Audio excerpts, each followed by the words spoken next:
Welcome back. We're talking about unit rate. Before we talk about unit rate, we're going to talk about rate. Rate is a fraction. We can write in this form. We can also write like this. I will explain why very soon.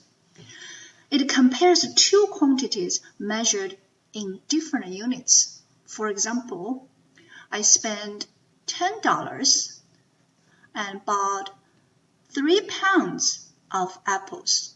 You see, this unit is dollars. This unit is pounds.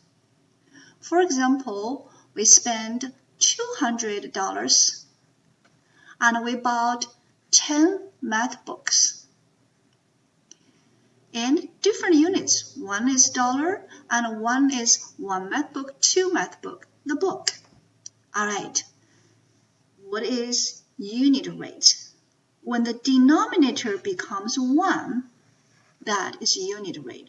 So currently it is not unit rate because that's a 3, that's 10. Let's use a few examples to practice how to get unit rate. Our first example is we spend $75 and we play in the amusement park. We get on 5 rides. We had fun. We can say 75. We can say 5 rides like this. Okay? Now, this is not unit rate. We need to make sure the denominator is 1. We can get unit rate. All you need to do is to remember this means division. So 75 divided by 5. We have $15 per ride.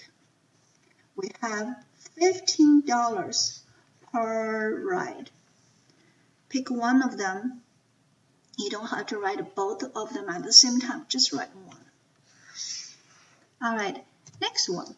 How about we talk about horses? We have 600 horses. And they're in 8 clubs. Riding club. Change it into unit rate. Remember division. Go ahead and pause this video, see what you have. I have 70 horses per club.